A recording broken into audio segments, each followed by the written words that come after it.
Uzbekistan is rapidly positioning itself as a leader in critical minerals research, training, and institutional capacity building.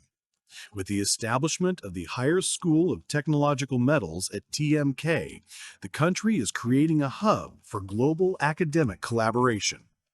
This session will bring together international partners to explore innovative models that enhance scientific progress while ensuring a skilled, sustainable workforce for the future. Join us to discover how these partnerships are shaping the future of the industry.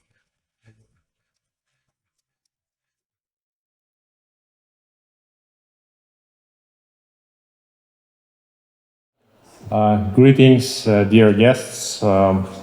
My name is Amir Abidov. I'm Deputy Chairman of USTMK on Innovation and Technological Development, Doctor of Advanced Material Science and Engineering.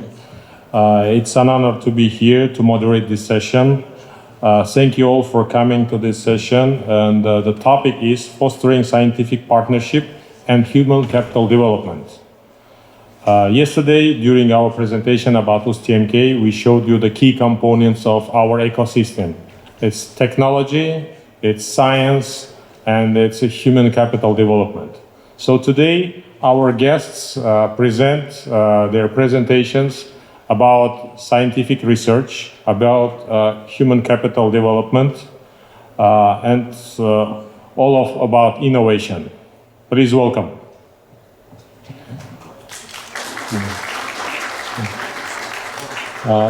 The first guest is Rector of University of Geological Science, Dr. Azam Kadir Khajayev.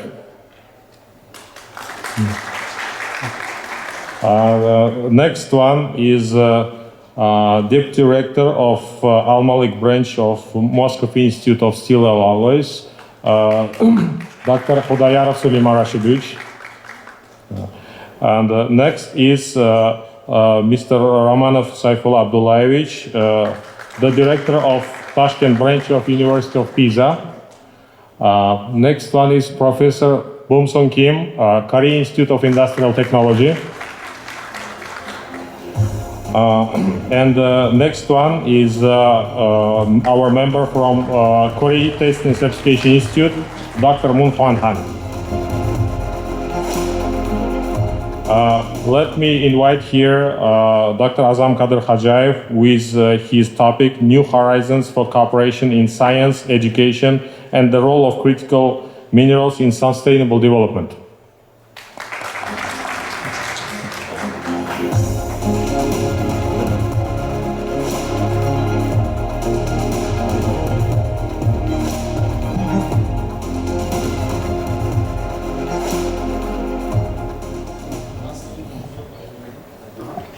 Assalomu alaykum, hurmatli forum qatnashchilari. Good afternoon, dear colleagues. I believe you're progressing well in this very timely event. Within the topic, I'd like to give a brief overview of the activities and measures the University of Geological Sciences is undertaking in order to improve the education and scientific climate in geology and mining sector.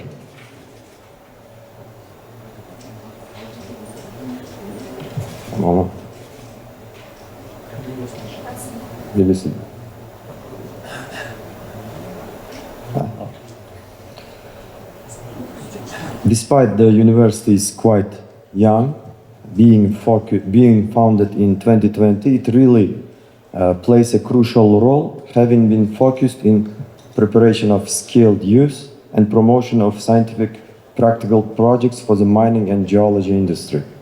And since we all live in modern innovative information technology era, with fast day-by-day discoveries, this is utmost priority area. Thus, we promote the agenda of integrated system based on science and education cluster. Given the unique structure of our university, which includes research institutes, labs, training centers, the mission is to provide a comprehensive educational experience that combines academic study, scientific research, and practical applications. This allows us to dedicate 70% of our efforts to in-situ experience and field learning. And the other 30% is theoretical lessons.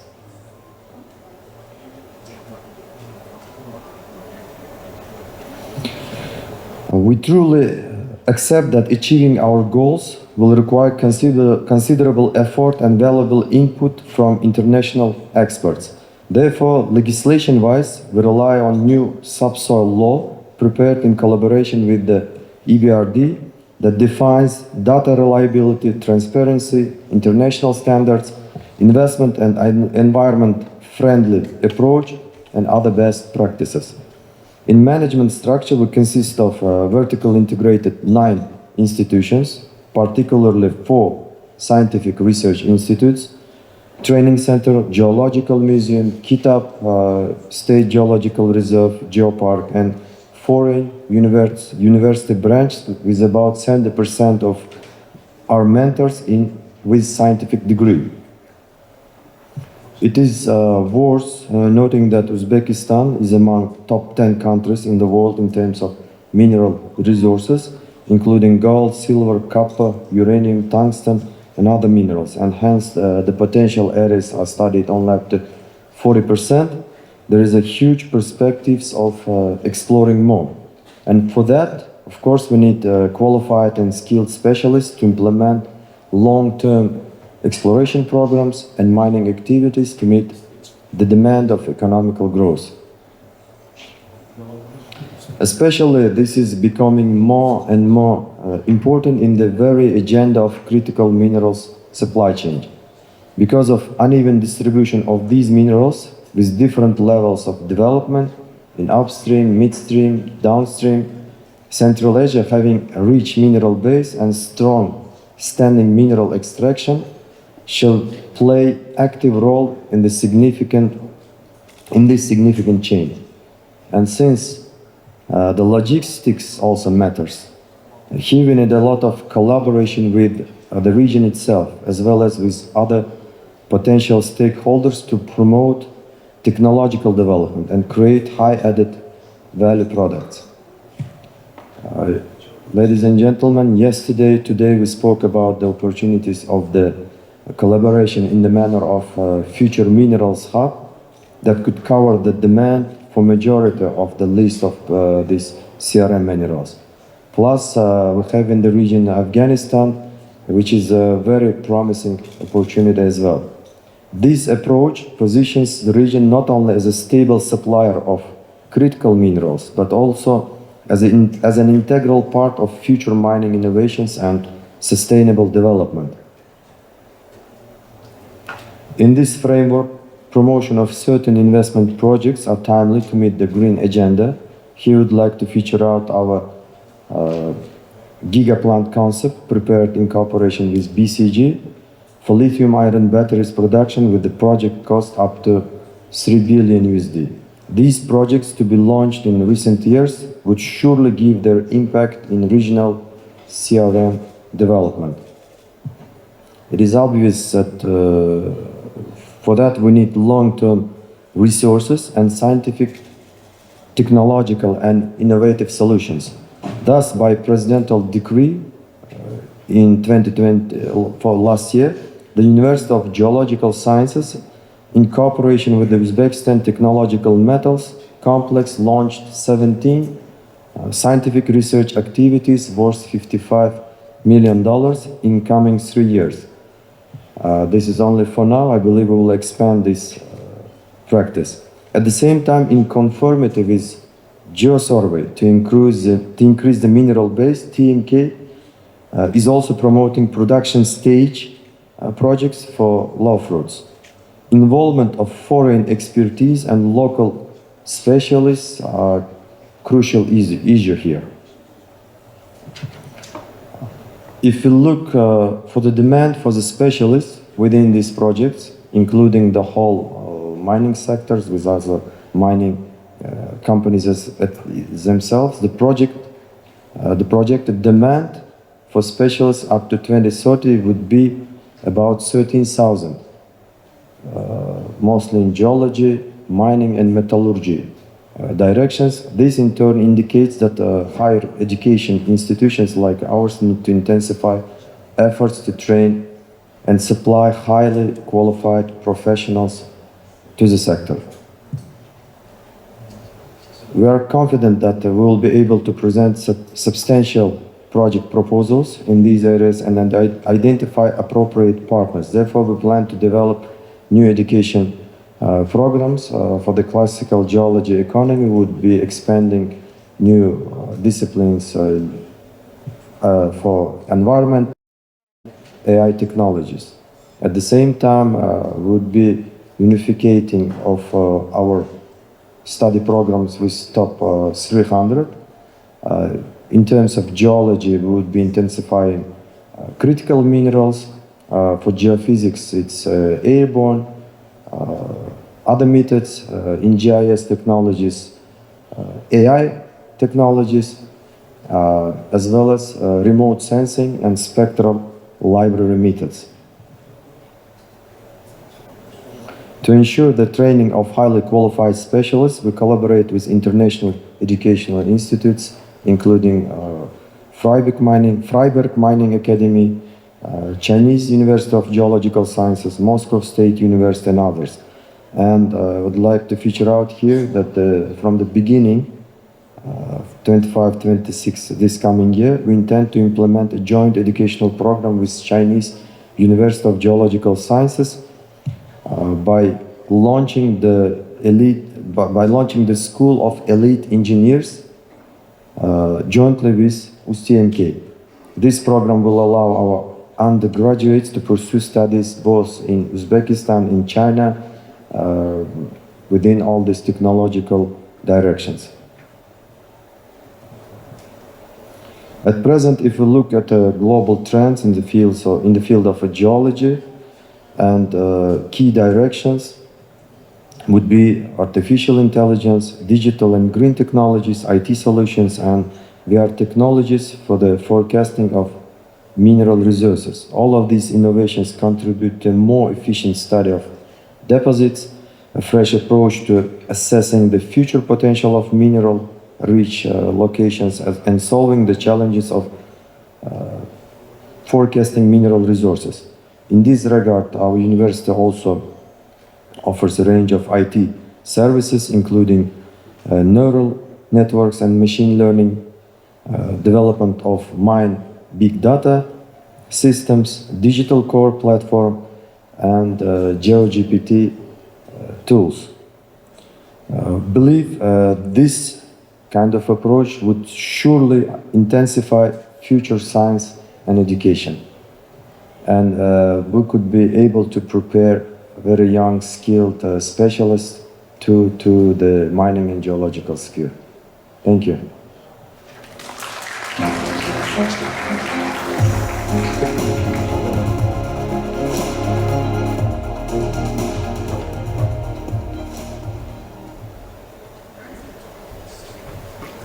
Thank you very much, Dr. Kader Hadjaev, for your tremendous presentation indicating the demand for the new specialists and the new research items and new technologies in the sphere of geological science and the prospects. The question and answer will be after all the presentations. Please prepare your questions. The next presenter is Mr. Romanov Saifullah Abdullaevich, with the topic is the Higher School of Technological Metals on innovative educational platform for training highly qualified specialists. Please welcome.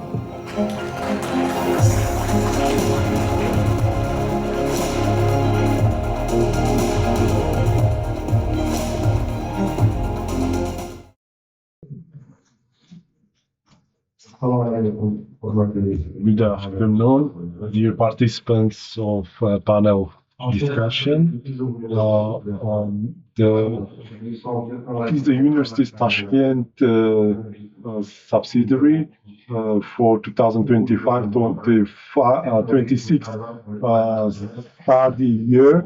this branch discussed organization of special school of technological metals, and yesterday we signed it.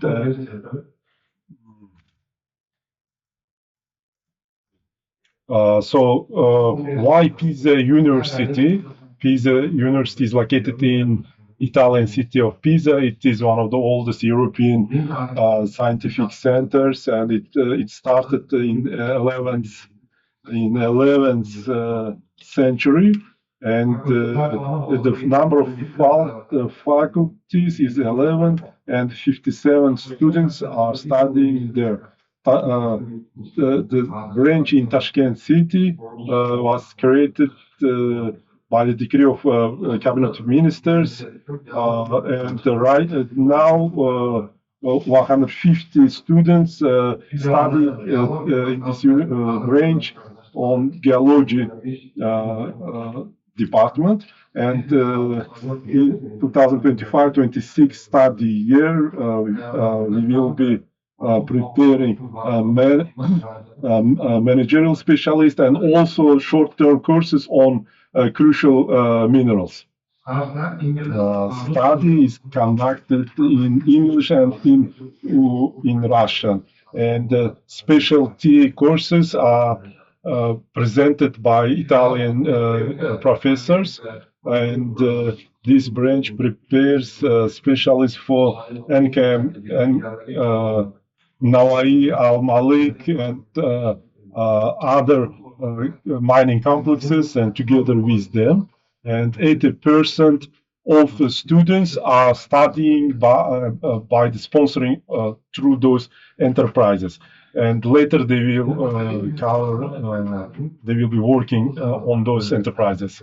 If you are talking about our project, the project starting 2025, and it will be in October 2025, and there will be 45 students in the course, and by 2030, the number of students will be 156, and directions, there will be 12 directions by 2030, and number of projects will be 20, and scientific projects will be 50.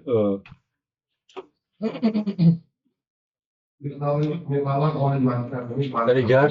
the goals of the High School of Technological Metals, the first one is a training specialist due to the needs of the competition, preparation of competitive specialists for the industry of the Republic of Uzbekistan. The third one is the modern education programs implementation, and the first one circular connection with the production. Regarding the educational program or curriculum,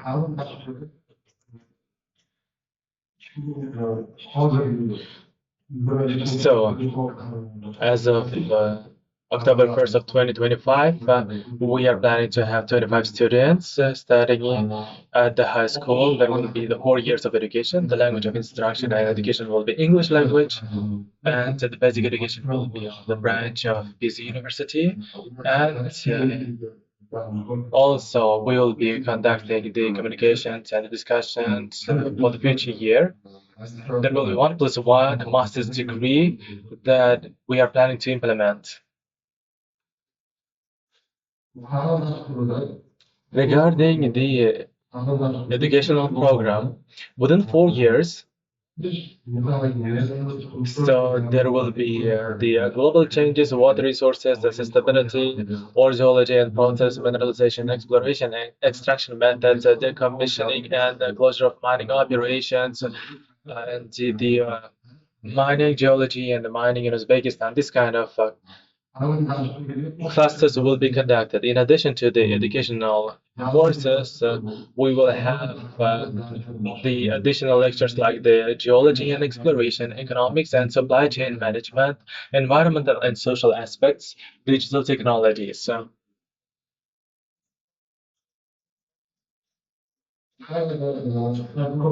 So during the internship in Italy, students during the summertime visited the Pisa University in Italy, and they will be conducting the internship in the partnering companies. 9 students, for instance, this year will be going to this university. Other students will be going to the Navai region, Kizilkum district, and Almalak city of the Tashkent region of the Republic of Uzbekistan.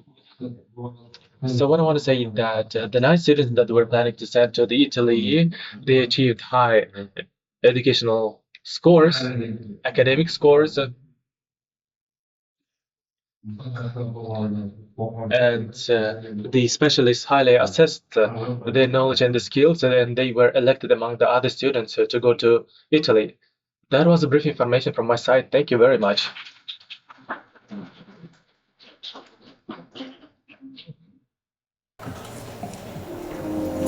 Katta rahmat, Saifullah Abdullaevich. Thank you very much to our presenter for indicating how is the school created, School of Technological Metals, and what prospects and future for the students it can offer in the field of critical raw materials. Our next presenter is Dr. Suleiman Khudayarov, Deputy Director of Almalik branch of MISIS, with the presentation Advanced Engineering School, KEO-MedTech, as a bridge between science, education, and industry.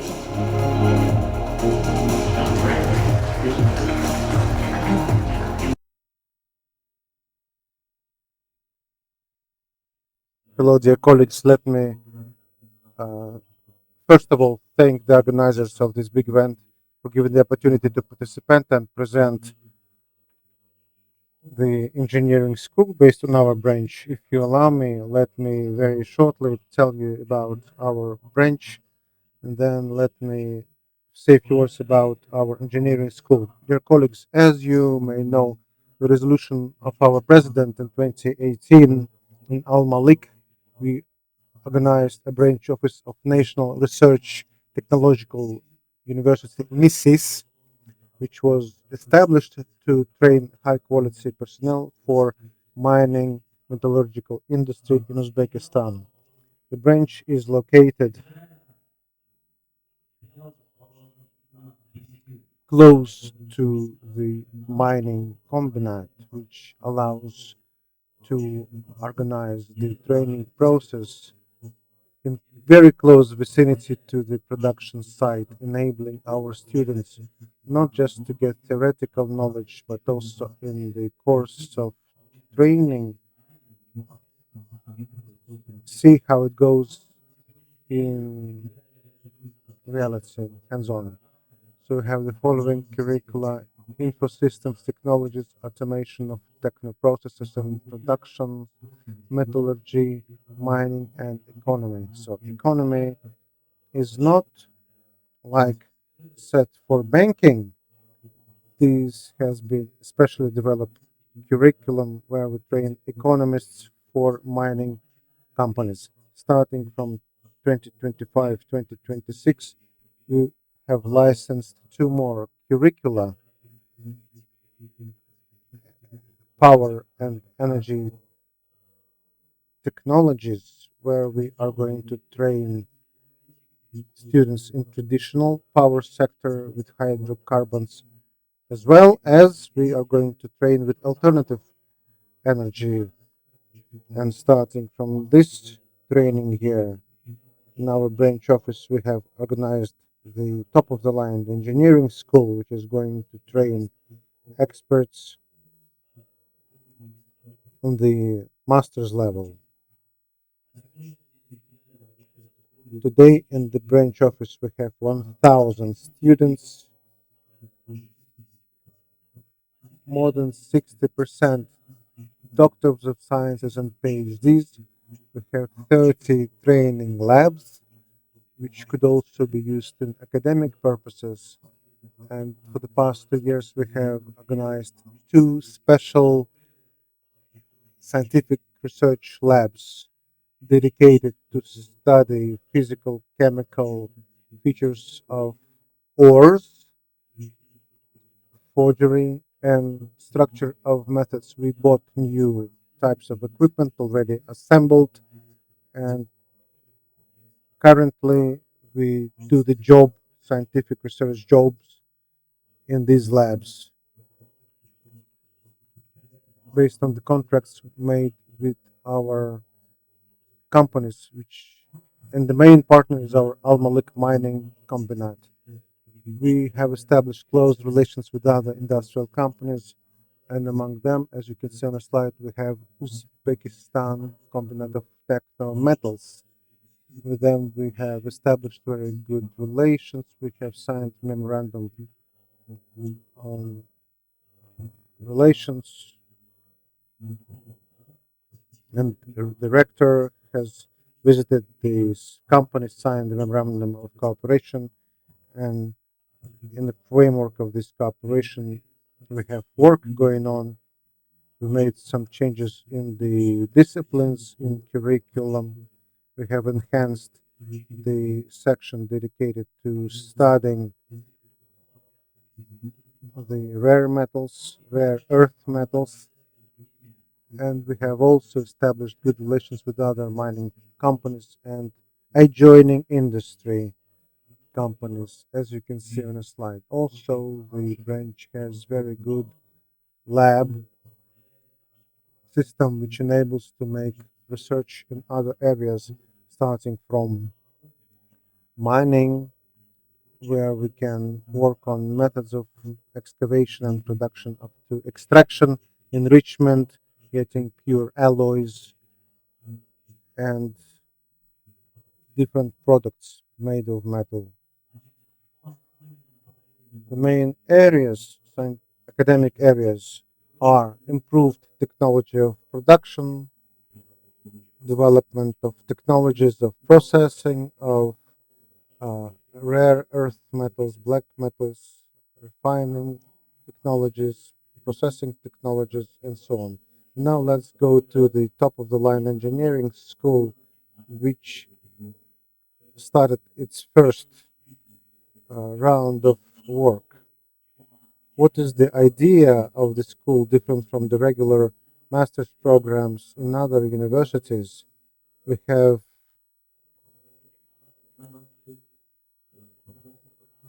training,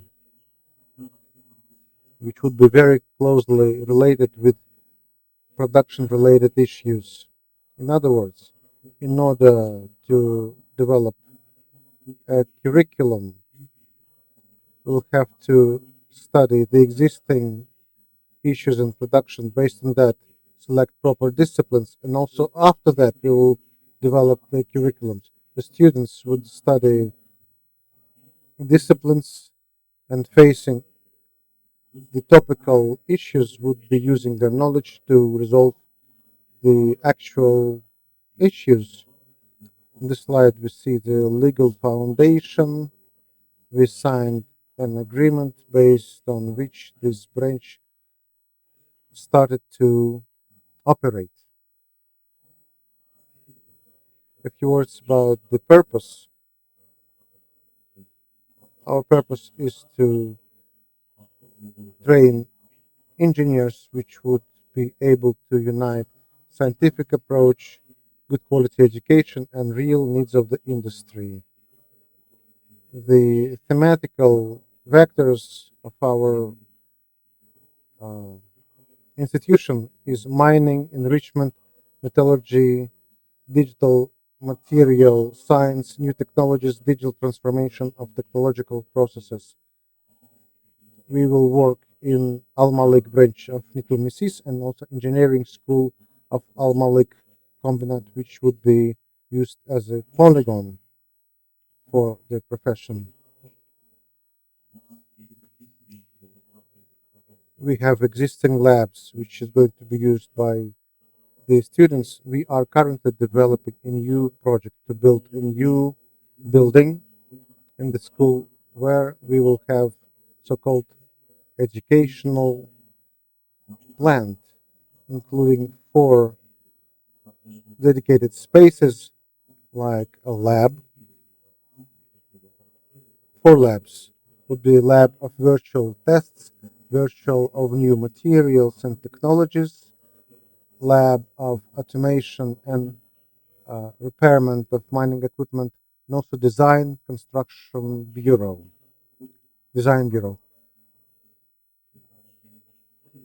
What are the key characteristics of this model, training through projects and training with real case studies. The training would be made by two leaders, one from university and one would be dedicated person from the industrial enterprise who would curate it from practical perspective. The next key characteristic is employment of master students from first months of training at the industrial enterprises, and also will be using through practical people who work in Uzbekistan and Russia into our training process. Now, a few words about the program that we are going to implement in our school. Starting from this year, we announced the acceptance since June 20. We get documents and applications to the master's program enrichment of non-ferrous metals ores. Next year, we will open acceptance to material studies and technologies of materials, digital material studies and new technologies, metallurgy like digital processes and technologies. Thank you very much. If you have any questions, I would be ready to answer.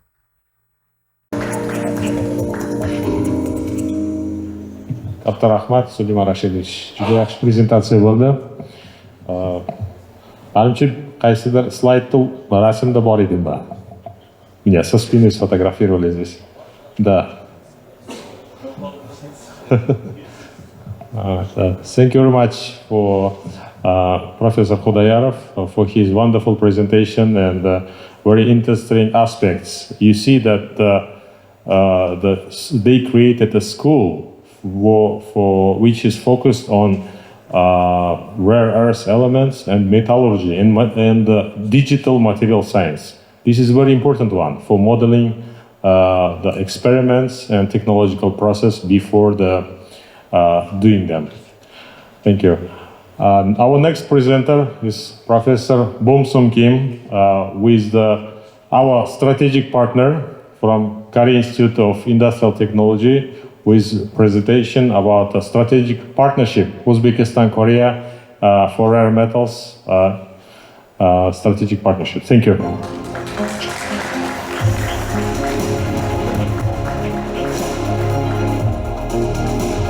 Thank you very much, Mr. Moderator, for your kind introduction.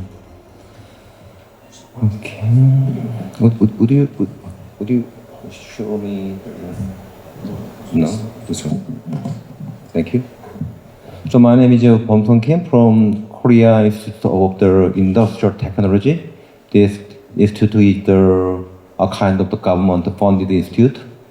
Also, in my institute, there are a lot of divisions. Among them, I work in National Institute for Rare Metals, namely Koran. So, Mr. Moderator, the Amir gave me some section name, the scientific partnership and human capital. So, due to this question, I'm also think deeply by myself. How was my scientific partnerships?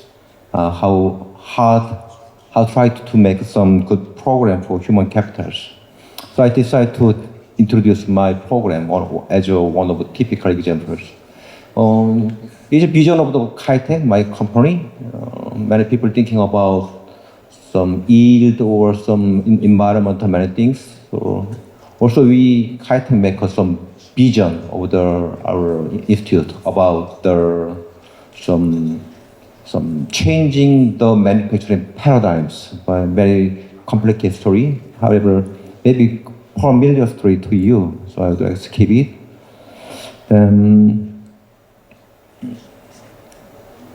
So many divisions about to them. Actually, we have another project, for total US dollar like this, mainly from government side, also some government project from competitions, also other from private company and the others. Among them, I have one program from ODA program from government to support the TMK in chip factories. Then it's a very small country, the Korean Peninsula, only South Korea. There are several dots. These are some the high-tech branches in Korean peninsulas. Even though small country, their localized industry are quite different, such as metals and some machining or textiles or the ships, ocean ships or automobiles. So each province have typicalized their industry, and all that, it means all Korean branch focus on their local industry together. Then it's just one introduction of the Koran. Among them, we are focused on rare metals. So some European country, EU make definition about this material as a critical raw materials, and US case make another definition for critical materials. However, in Korea and Japan and the other Asian countries cover the rare metals. We are only one center to focusing on rare metals. Then we have many kinds of the processing and analyzing equipment to develop new metal alloys and some precursors and ceramics, many kinds of materials. Typically, this is not table scale, lab scale equipment. It's for the pilot scale. It's before mass production. Someday, the Uzbekistan, the government asked us make some that kind of the institute research center in Uzbekistan. Then we decide to make that kind of similar center in Uzbekistan together. Then this program started. Then the question, scientific partnership and human capital. My conclusion is we need time. We need time. We have to wait. Because I checked the partnership, Korea and Uzbekistan. There are some opera shop, the palace in Samarkand. There are some wall print in 7th centuries. And there, amongst the wall print, we can find out evidence the Uzbekistan and Korean have a partnership already from 7th centuries. Also, second one is your picture. I took this picture in Seoul Park in Tashkent. I hope somebody have been to Seoul Park in Tashkent.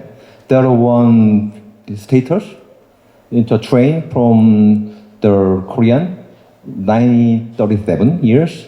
Then many Korean arrived in Tashkent during Second World War. As you see there, I was very impressive. One boy in Uzbekistan shared our bread, land to Korean girls. But my impressive point is it's not bited bread, just own one. So each partnership history, we need time, I said. Each memorial stamp of Daewoo, Peacock, 1991. We changed the partnership from human beings and politics to industry. Then I took another photo in Mirabad Bazaar last year, 2 years ago, in the market, just rice market, but he wrote down the Korean character. Yeah? So it's a historical from the politics and to industry and just to commercial, the human beings start that kind of the partnerships we need after time passed. Then my president and respect your president make a signing ceremony to start this program to support Uzbekistan. It means copy my laboratory and paste in Chilchik in Uzbekistan. Then there are another story, however, about why it is important to Korea. So As you know, that we are some talented the technology to manufacturing. However, there are not many material, not many specialists about the geology and mining. However, we need a material supply. The long time ago, we have a large pipeline from the material resource countries. But nowadays, many problems of taxes and political issues, so there are no more large pipeline exist.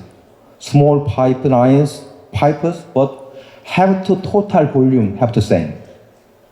So it means we have many partnership, many collaboration with many countries. Then I'm so happy because it is as is. I think after several decade years later, my juniors, they have to make more and more many partnership and with many countries together. So each advantage in Korea. Also, there are another advantage to Uzbekistan. You are very interesting country to me because from mining to final products are existing in one countries. So if you circulate your final product to your initial area, your quality of the product is improved as much dramatically, I trust it. But you need just initiating the product, the high value materials and high value of the products. Each example of each Uzbekistan production. Then if you improve your property, the price, the value increased remarkably, we can bring in. So it's a kind of partnership. My partnership started from 2017, about 8 years ago. From every years, we have a meeting together to make a decision how can we make the good program together. That is a center figure is last years. Also, I would like to skip it because there's some Chirchik factory issues about tungsten and molybdenum. So this is the Chirchik center in Uzbekistan. There are very clean up, then very safe area. Then we deliver a lot of equipment. Already several equipment are delivered. Then some equipment are ready to deliver. Also remains are ready to manufacturing. Then during 5 years, after remain 3 years, we delivered a lot of equipment for the pilot scale equipment. Also, we have some training program of your engineer because some little bit different system of equipment. So your engineer I invite in Korea, then practice your machining in my laboratory. Then after they return to Uzbekistan, they got the new equipment. They can use this equipment immediately to my issues. Okay, it's the last slide. To sustainable the scientific partnership and human capital, I trust we need two cluster. One cluster is the university and institutes and company work together based on government. Then two cluster have to meet each together for scientific partnership and human capital. They can initiate the high technologies and human being exchanges or create a new market. Thank you.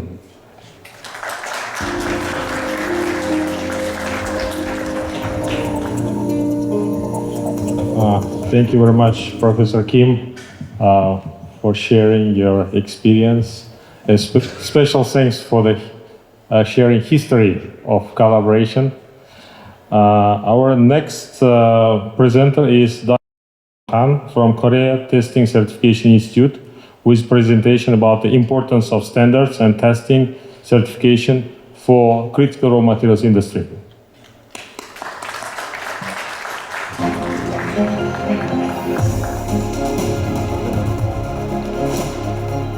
Thank you, everyone. My name is Moon-Hwan Han from Korea KTC. So KTC is a Korea Testing Certification Institute, which is a government subsidiary laboratory. Also, my institute is recognized by national as well as international in the field of the testing, certification, and standardization. So today, I prepared some interesting agenda I would like to share with you. So first, I will start why standards matters for Central Asia and what are standards and certification. Also, we would like to know global standard system. And I have some lesson from the Korea experience to be shared with you. And last, joint opportunity for the future.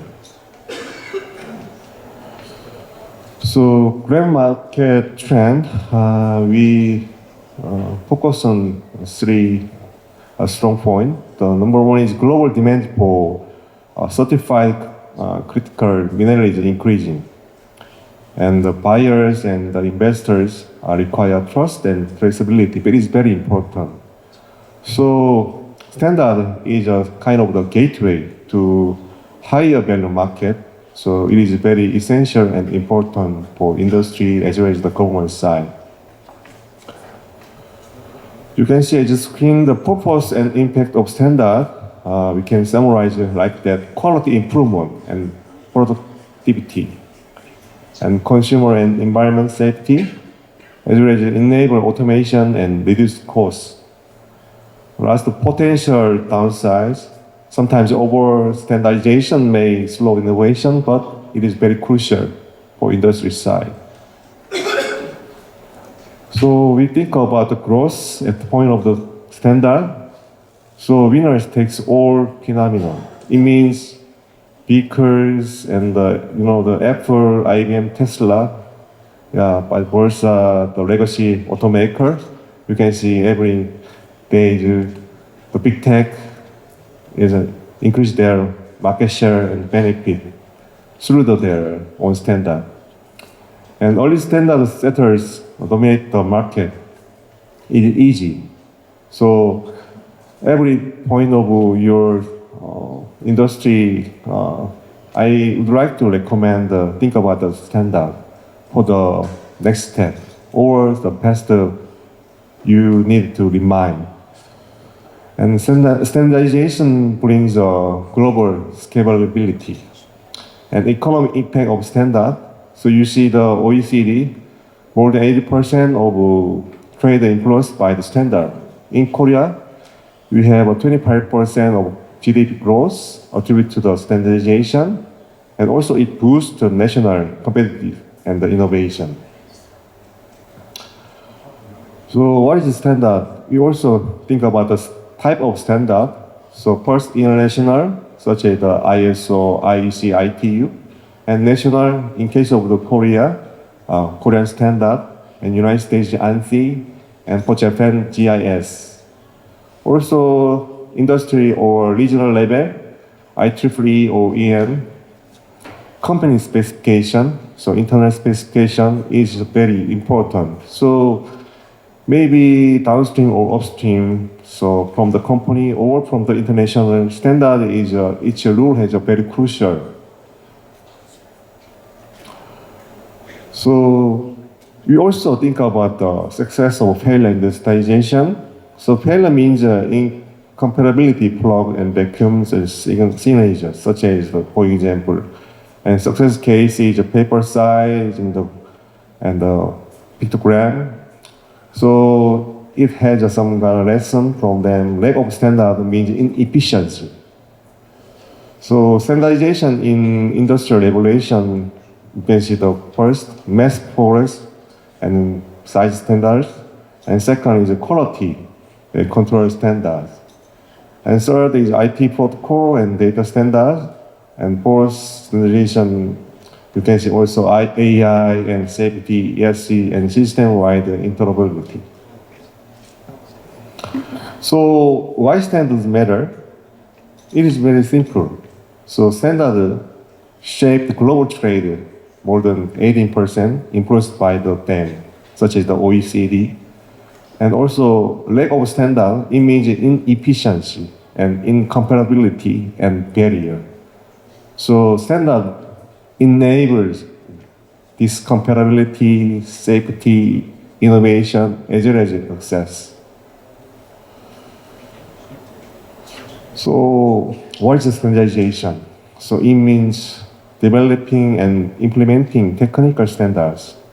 Also, it ensures I can say, interoperability and safety, repeatability and quality. Also, standardization can be international and national and industrial or internal. Why this matter in for Central Asia? So today we can think about many things, but I would like to focus on 4 things.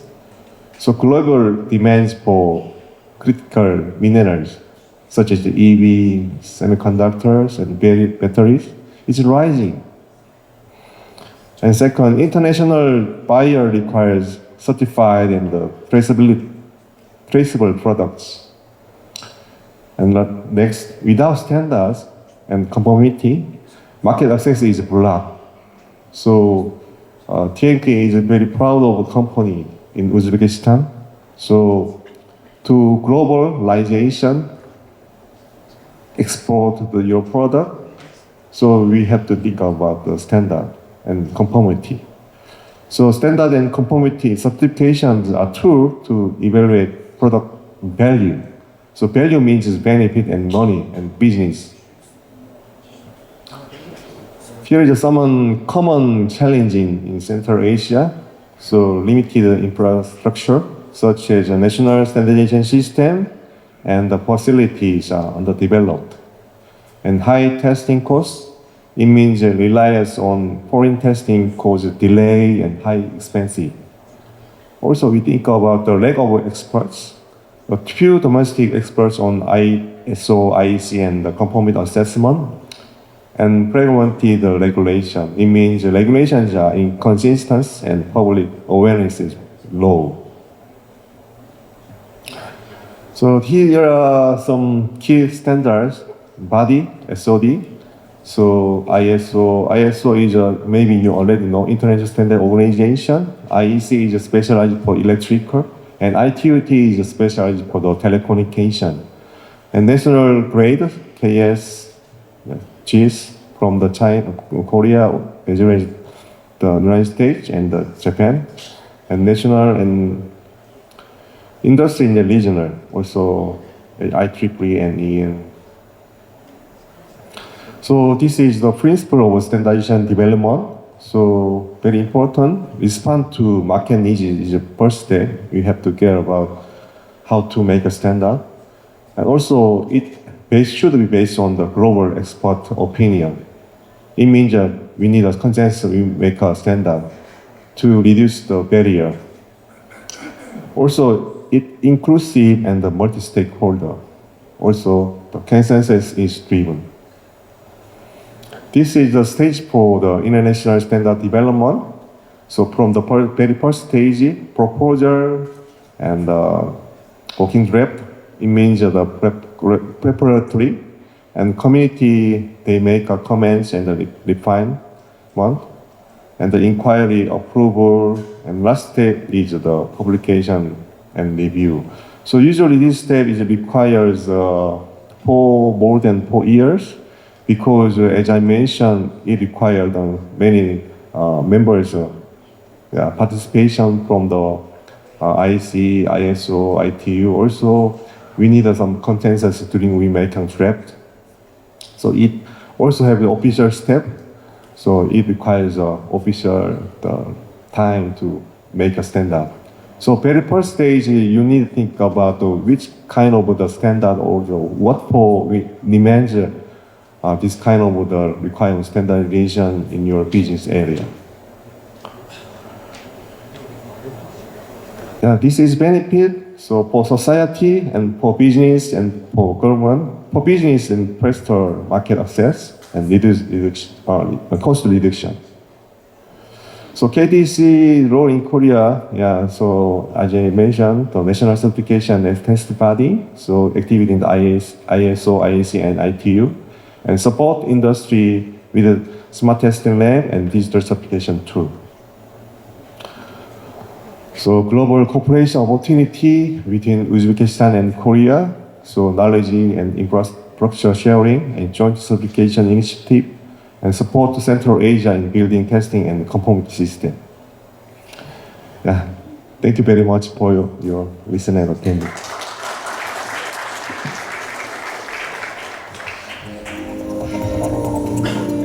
Thank you very much, Dr. Han. Thank you very much, all the speakers. Unfortunately, time is very limited. Audience, do you have any questions? We have time for 1 or 2 questions.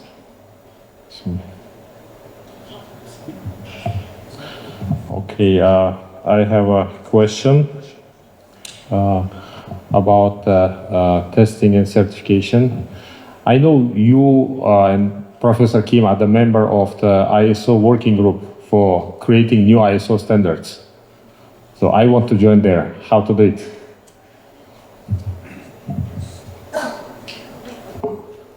Actually, the ISO and IEC and ITU case is a national competition. So your national standard body, what's the name? What's the name? Is Uju standard. Uju standard have to get the membership in this technical committee. What you want, such as, for example, TC 298 is the rare earth. For the committee, the Uju standard had to get the membership in individual TC. In this case, your expert can be a P member. Then you can vote and you can speak, you can suggest, you can make a comment. Thank you. Thank you. And I have one more question regarding the science and technology.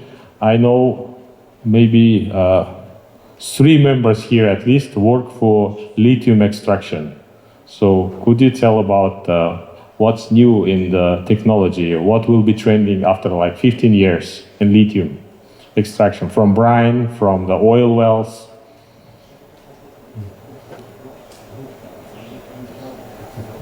I try to give some answers. Of course, the most preferable way and the most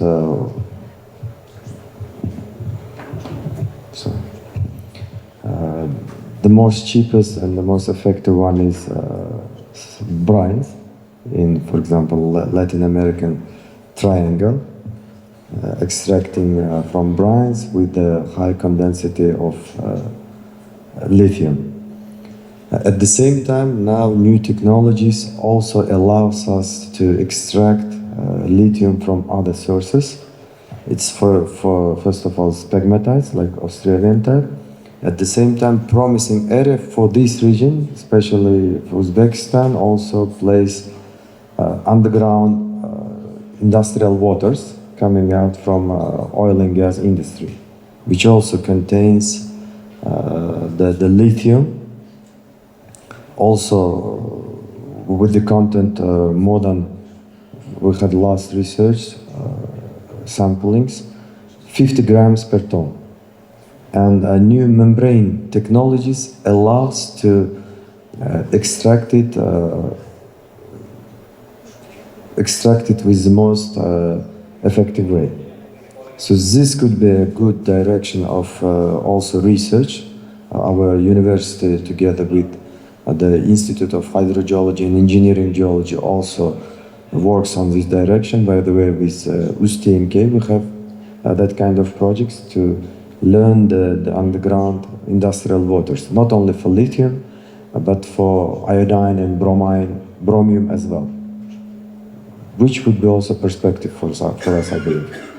So that means co-extraction. Yeah. And so, Professor Kim, some comment from you? I just explained one my technology in my laboratory. So we try to get the lithium using by the electrochemical process. The water, the seawater, or some shale oils the waters. There are a lot of the minerals, so we electrochemical technology. But as your professor mentioned, we need the ceramic membrane, because the lithium and magnesium, their radical size very similar. So control the ceramic membrane design is very difficult. So we process that kind of the NGGO, gallium gadolinium oxide layers, so to make it by yourself and test it. Then until now, their efficiency is quite good, better than as much as we expected, then we try to scale up now. Also some circulation, the water system, because we have to continue supplying system the water. So that's all. Thank you. Thank you very much. So let's see. To wrap up today's discussion, let me summarize some of the key takeaways from our session. The final one was to extract critical metals, minerals, we need critical metals, such as gadolinium to extract lithium.